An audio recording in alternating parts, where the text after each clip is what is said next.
2005 онд Сөүлийн Кангнамд байх нэг түлэнхийн эмнэлэгт гинэт гал гарч хүмүүс өвмөлдөж эхэлсэн. Удалгүй галын машин ирж галыг томорхоос нь өмнө хурдан шурхаа унтрааж азар бэртэж гэмтсэн хүн байгаагүй. Аврагчид гал яг юунаас олж гарсныг харахаар дотгошоогоо ортол ажилчдын амралтын өрөөнөөс маш их утаа гарч байхыг анзаараад ерөнхийдөө тэндээс гал эхэлж гарсан байна гэж үзээд ортол өрөөн дотроос бензиний үнэр маш их үнэртэж байсан. Эмнэлгээс бензиний үнэр үнэртэх нь хэвийн зүйл биш учраас санаатай тавьсан гал энэ гэсэн дүгнэлтэнд хүрч мөрдлөгийн ажиллагаа ч гэсэн шууд эхэлсэн. Цагдаа нар эмнэлгийн ажилчдаас сэжигтэй зүйл харсан уу гэж асуухад нэг сувилагч өмнө нь огт харагдаж байгаагүй нохооны зурагтай уутыг авчирч өгсөн. Уутан дотор бас бензин жоохон үлдсэн ундааны сав ч гэсэн хамт байсан.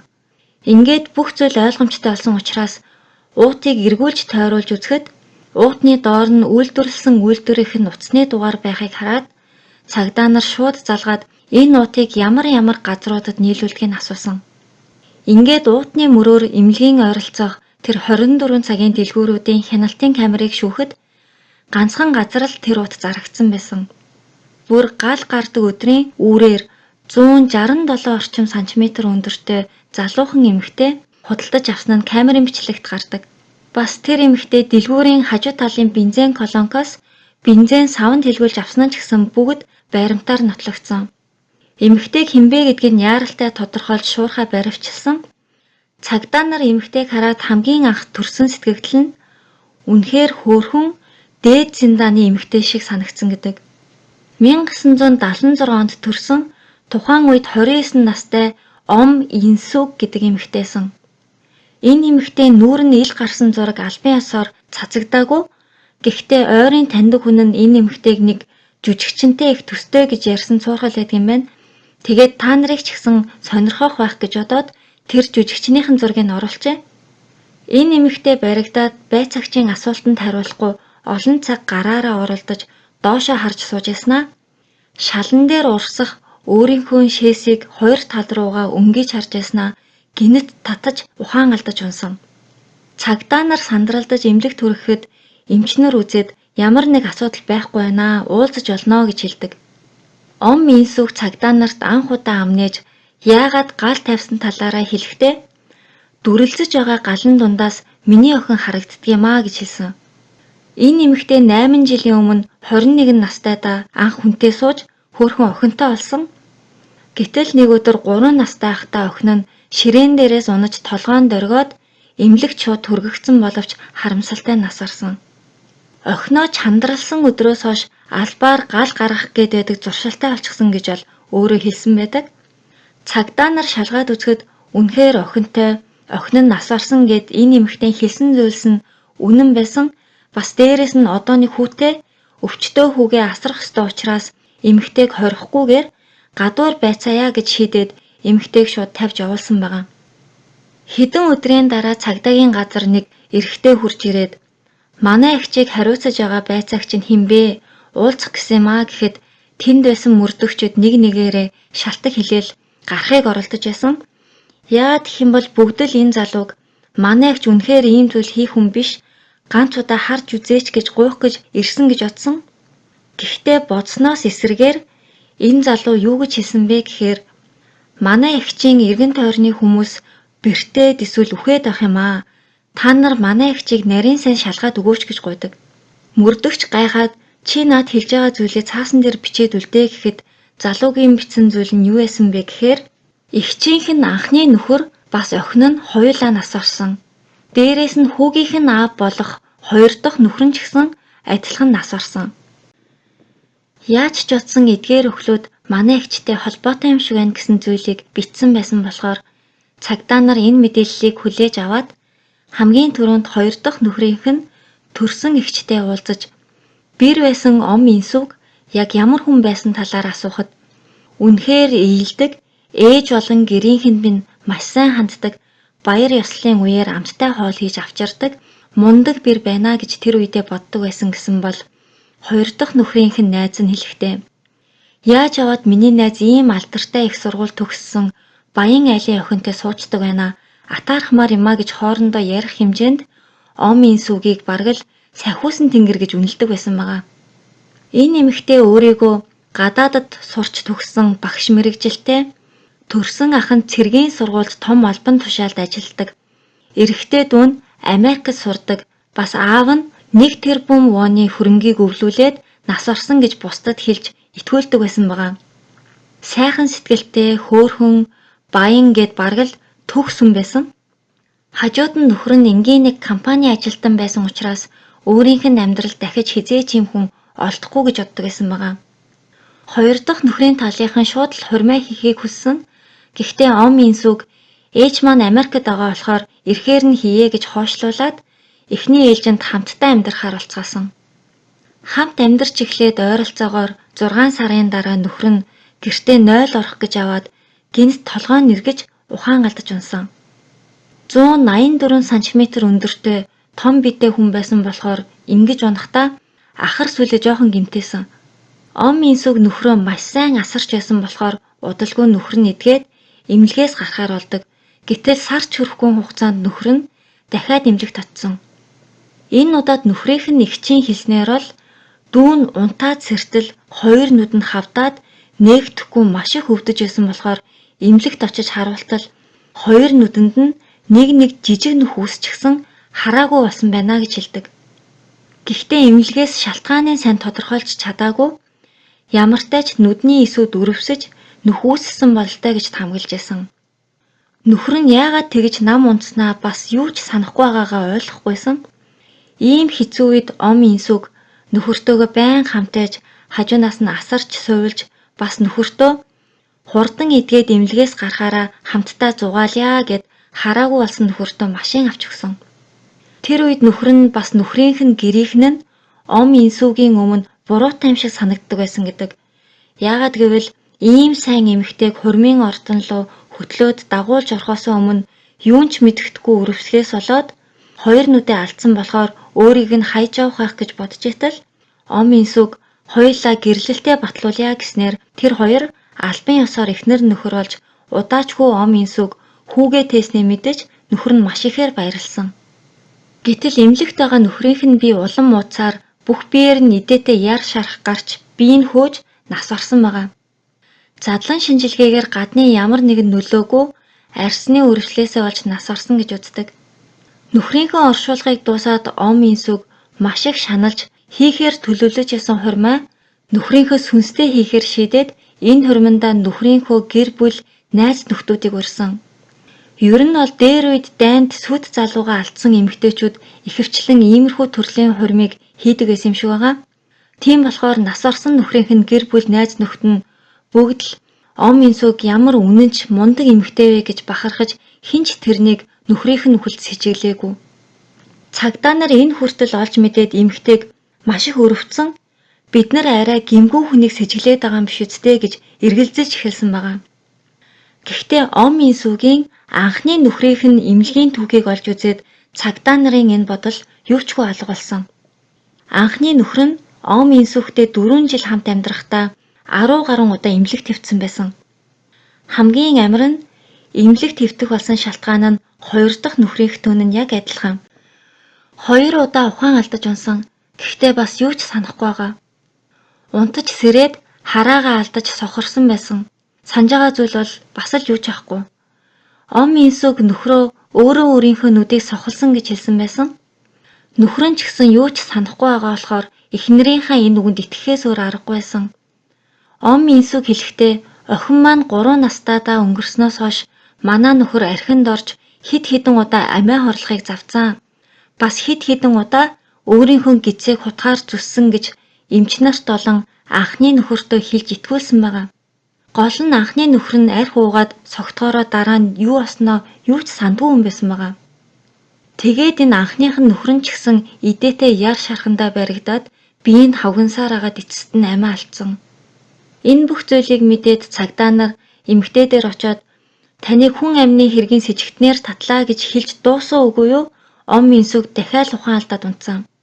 Хүчээр цагдаагийн газар авчираад байцаалт авал дараа нь цагдаа нарын эсрэг гомдол гаргаж асуудал үүсч болох учраас яах ч аргагүй эмнэлэгт аваадсан. Эмч нарын зүгээс бол ямар нэгэн асуудал алгаа гэсэн тайлбарыг өгч исэн. Өөрөөс нь байцаалт авах гэхээр л татаж унчаад байгаа учраас юу ч гэсэн Ом Инсүүгийн гэрийнхэнтэнд очиж уулзахаар болсон. Анх энэ Ом Инсүүгийг сайн шалгаад өгөөч гэж ирсэн хүн нь эрэгтэй дүү нэсэн болохоор цэргийн сургуульд том албан тушаалд ажилладаг гэх ахтай нь уулзахаар гэрт нь очиход ах нь "Өө та нар ирчихсэн үү? Би ах нь байна" гэд хан тэмтэрч түшсээр өрөөнөөсөө гарч ирсэн. Ом Инсүүгийн ах нь ч гэсэн арь хуугаад унтаад босоод ирсэн чинь нүд нь маш их хавдчихсан. Нээгдэхгүй байснаар хараагаа алдсан байсан. Тэгвэл Америкт байгаа ээжтэй нь яаж уулзах вэ гэхэд бол ээж нь Солонгост байсан. Бүр охиноо хоёр дахь хүнтэй гэрэлсэн гэдгийг ч мдэггүйсэн. Ер нь бол ямар ч цэргийн сургуулийн том ах Америкт байдаг ээж маш их хөрөнгө үлдээгээд өгсөн аав өөрийнх нь боловсрал гэд аль нь ч үнэн биш. Эрэгтэй дүүн Солонгост байгаа гэдгийг бид нар бүгдээрээ мэдж байгаа. Аав нь нас орсон гэдгээс бусд нь бүгд худлаасан. Цагдаа нарыг ер нь бүх хүмүүсийг шоконд оруулсан зүйл нь Ом Инсүүгийн ээж нь хүртэл хараагүй болсон байсан. Шалтгаан нь яг адилхан унтаж босч ирэхэд л юу ч харагдгаа болчихсон байсан.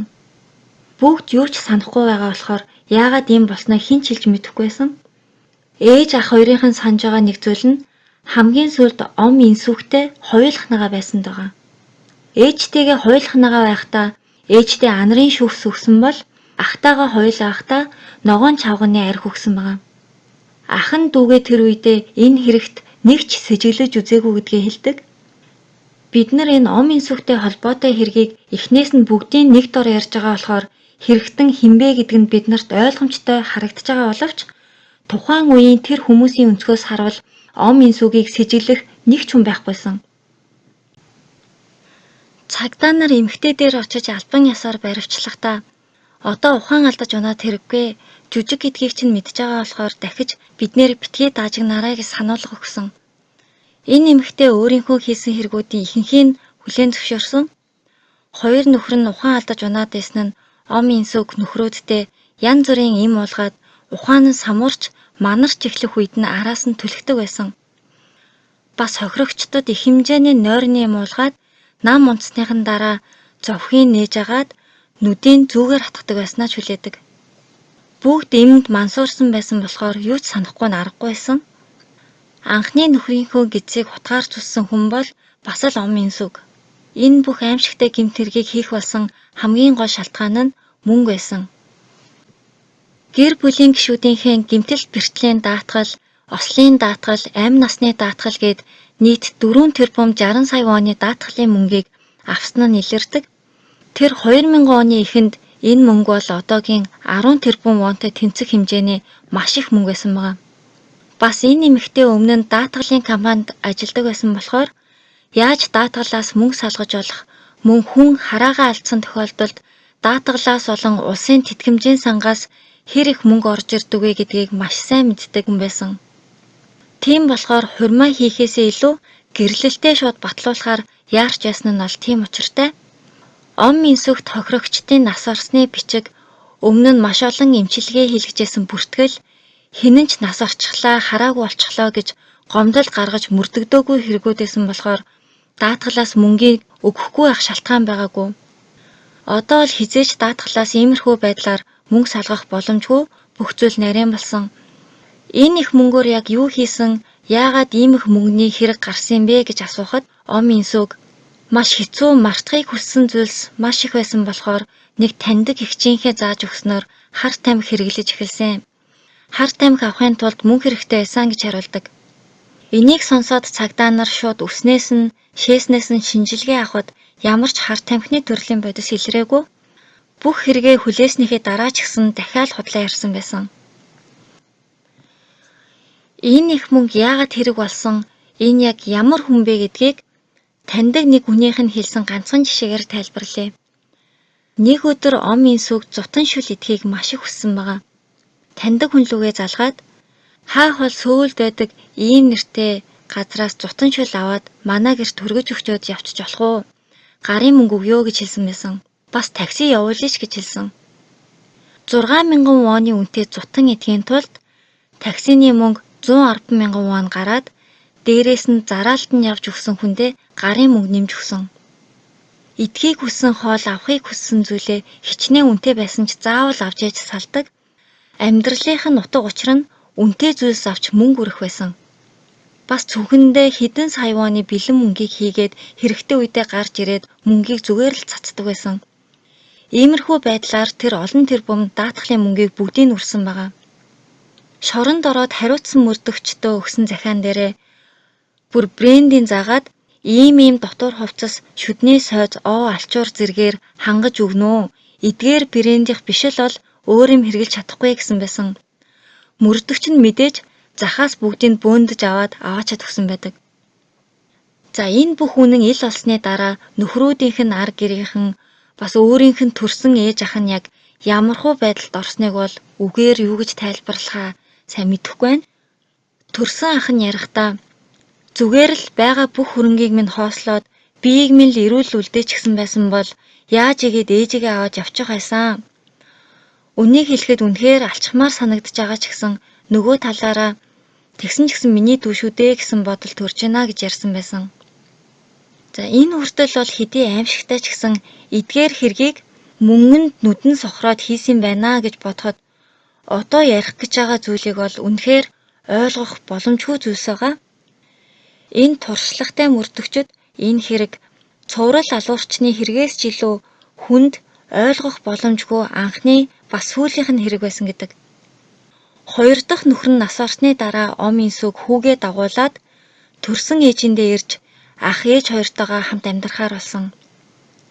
Гэтэл нэг өдөр ах ээж хоёр нь унтчихад гэрт нь гал гарч азар бүгд 9 минут гарч ирсэн. Ээж ах хоёр нь тэр үед аль хэдийн хараагүй болсон байсан учраас гарч ирэхдээ нэлээд түлэгдэлтэй арай гэж гарч ирсэн бол ом инсүг бол ямар ч бэртэл аваагүй. Тэр өдөр үнэхээр санамсаргүй байдлаар тэгж таарсан уу хүүн асрагчийнхаа гэрт байсан. Энэ гал гарсан өдөр ямар өдөр байсан бэ гэхээр тэднэрийн гэрээсээ нүүх ёстой өдөр нэсэн. Яагаад гэвэл ом инсүг ээжийнхээ нэр дээрх энэ байрыг гэрийнхнээсээ нууцаар зараад аль хэдийн мөнгийг нүрчихсэн байсан. Ингээд очих газаргүй мөнгөгүй байсан болохоор хүүгийнхээ асрагчийн гэрт нь ээж ах хүүгээ дагуулж очоод гэрт маань гал гарчихлаа. Дараагийнхаа байрыг олтол түр бидний гэртээ байлгаач гэж гуйсан. Асрагч нь тэднийг өрөвдөд тусад нэг өрөө гаргаж өгөөд гэртээ байлгахаар болсон. Гэтэл тэнд амьдраад бүхэл бүтэн 1 сар өнгөрчөөд ахад гарахгүй. Дээрээс нь байр хайж байгаа ямар ч шинжгүй байсан болохоор асрагчийн төвчээр нь барагдаад маш ээлдгээр хэдий үед гарах боломжтой орох байраа олсон эсхийг нь асуухад байраа олж гэрээгээ хийсэн. Хэд хоногийн дараа гарнаа төвөг удаж агаад маш их уучлаарай гэж хэлсэн. Гэтэл яг ом инсүг гарна гэсэн өдөр асрагчийн гэрт гал гарч энэ удаад гал маш том байсан учраас асрагч эмэгтэй болон асрагчийн охин хоёр гүн түлэгдэж нөхөр нь газар дээрээ нас орсон. Гал гардаг өдөр ом инсүг хүүгээ тэврээд балкон дээр гарч цонхоо бүгдийг онгойлгоод нойтон алчуураар амаа таглаад галыг унтраах хүртэл зогсожсэн байгаа. Ээж ах хоёр нь тэр өдөр асрагчийн гэрт байхгүй ээж таарсан. Ом инсүгийг өрөвдөөд гэртээ байлгасныхаа хариуд энэ гэр бүлийн амьдрал оронгоороо иргсэн. Хэсэг хугацааны дараа нэг өдөр нэг залуухан эмэгтэй нүдээ барьсаар цагдаагийн газар орж ирсэн. Яг л ом инсүгийн гэрийнхэнтэй адилхан байдлаар хараагаа алдсан байсан. Энэ эмэгтэй ом инсүгтэй эмнэлэг танилцсан байдаг. Хохирогч осолд орсон найз залуугаа асарч исэн бол ом инсүгийн хүүн өвдөөд хүүгээ асарч агаад энэ хоёр танилцаад маш хурдан дотносож эгчдүүгийн харилцаатай болсон. Гэтэл ом инсүгийн хүүгийн бие нь огцон муудаад уушигны хавангаар нас орсон байсан. Энэ үе бол ом инсүг бичлэг эхлэхэд анх гарсан галын хэрэгээр гадуур байцаагдаж байсан үе. Ом инсүг маш их уйлж шаналж ахыг хараад саяхан танилцсан дүүн ч гэсэн хамт байж өгч сэтгэл санаагаар дэмжиж өгчээсэн. Ом инсүг тэр дүүгээсээ өнөөдөр надад үнэхээр хэцүү байгаа болохоор хамтдаа байгаад өгөөч гэж гуйхад тэр дүү эмэгтэй нь маш өрөвч зөөлөн сэтгэлтэй хүн байсан учраас ом инсүгийг гэртээ аваачиж хамтдаа хонсны маргааш нүдэн нээгдэхгүй цагдаагийн газар очсон нь тэр байсан. Энэ удаад энэ охиныг ингэж хорлох ямар ч шалтгаан байгаагүй. Цагдаа нар ом инсүгээс яагаад ойр дотныхоо өөрт чинь сайн хандсан хүмүүсийг бүгдийг ийм байдалд оруулж байгаа юм бэ? Анхны хэрэгүүд чинь бүгд мөнгөний төлөө гэж бодоход яагаад эмнэлэгт ээжийнхээ асрагчийнхаа гэрт гал тавьж энэ гимгүү охиныг ингэж сохолж байгаа юм бэ гэж асуухад би яагаад тэгснээ үнэхээр мэдэхгүй байна гэсэн хариултыг л өгсөж байсан. Тиймээс цагдаа нар энэ хүнд ямар нэгэн сэтгцийн өвчин байна гэж үзээд сэтгцийн эмчээр дүгнэлт гаргахад өвчтөй гэж гарсан. Тэр нь баашлах өвчин гэж онцлогдсон. Энийг сонсоод мөрдөгчд бүгд инээж явсан ямартай ч өвдөөгүй ээж өвцөн дүр эсгдэг хүн юм байна гэсэн дүгнэлтэнд бол хүрсэн. Цагдаа нар ирэхээр л ухаан алдаад унчихдаг, дүрлцэж байгаа галан дотор охины минь дүрс харагддаг гэд бүгд худлаа жүжгэлдэг байсан байгаа. Дээрээс нь энэ эмэгтэй psychopath хүн байсан. Гэхдээ бидний мэдж явах ёстой нэг зүйл бол psychopath гэхээр бүгд гэмт хэрэгтэн болдог гэсэн үг биш юм байна. Ийм хүмүүс бусад хүний шаналж байгаа, зовж байгаа сэтгэл хөдлөлийг уншиж ойлгож чаддгүй, бас хүний оронд өөрийгөө тавьж тэр хүний мэдэрч байгаа сэтгэл хөдлөлийг цаанаасаа мэдэрч чаддгүй. Тэгэхээр юу гэсэн үг вэ гэхээр хаяа өрөвдөлтөй киноны хэсэг хараад сэтгэл эвгүй болох ч юм уу, бүр ойлгоч үе байдаг бол psychopath хүмүүсийн тарих тэрийг хизээч ойлгохгүй гэдэг маш том ялгаа байд юм байна. Бас гимшиг сэтгэл байхгүй учраас бүгдийг бусдын буруу гэж үздэг гэд өөр маш олон шинж тэмдгүүд байдаг. Тэгэхээр энэ шинжийг агуулсан psychopath хүмүүс бүгд гэмт хэрэгтэн болдоггүй, сайн сайхан нийгмийн авч явж байгаа хүмүүс ч гэсэн олон байдаг. Харин энэ psychopath-ууд дундаас яг ямар нь ом инсүх шиг гэмт хэрэгтэн болоод байна гэдгийг Америкийн эрдэмтэн Джеймс Фэллон судалж үзсэн. Энэ psycho хүний тархийг энгийн хүний тархитай харьцуулж үзэхэд тархины хамгийн урт талын хэсгүүд хоорондоо маш өөр байсан. Энгийнээр хэлэхэд энэ тархины хамгийн урт талын хэсэг хүний сэтгэл хөдлөлийг удирддаг хэсэг байхад psychopath хүний тархины урт талын хэсэг нь энгийн хүнийхийг бодвол хамаагүй сэрэг, цэнхэр өнгөтэй гарч ирсэн. Тэгээд Джеймс эрдэмтэн маань нэг өдөр psychopath хүний тархины зурагнаас ч илүү том сэрэг, цэнхэр хэсэг ихтэй хүний тархи болсон нь өөрийнх нь тархины зураг байсан. Ингээд бол эрдэмтэн маань шоконд орсон. Тэгээд өөрөөсөө дээш үеийн цусан төрлийн хүмүүсийг судлаад үзэхэд нийт 7 хүн амны хэрэгтэн байснаас гадна өөрт нь ч гэсэн psychopath ген байгааг олж мэддэг.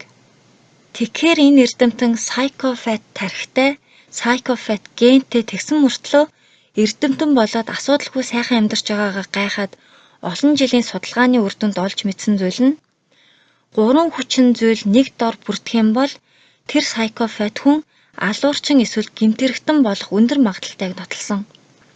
Psychopath тарих ген хоёр бол төрөлхийн зүйл учраас хэн ч өөрчилж чадахгүй, харин 3 дахь хүчин зүйл нь бага насндаа амлсан хүчирхийлэл.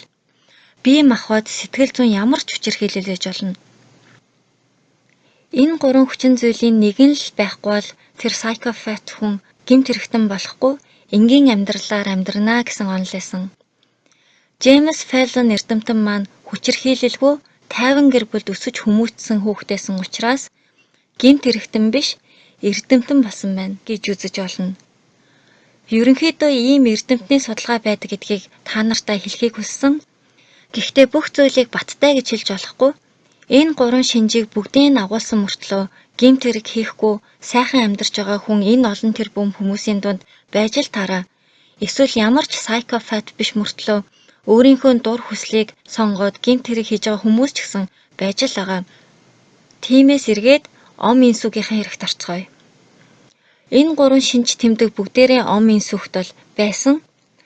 За төрсөн дүгийнх нь хүсэлтээр мөрдөгч нар бүр нарийн шалгаж хамгийн сүүлд эмнэлэгт гал тавих хүртлээр хийж ирсэн бүх аллаг гэмт хэрэгүүдийн нэг нэгээр нь бүгдийг нийл болгосноор ом инсүг шүүхээс 2005 онд бүх насаараа хоригдох ял авч одоо 17 дахь жилдээ шоронд ялаа эдэлж байгаа юм байна.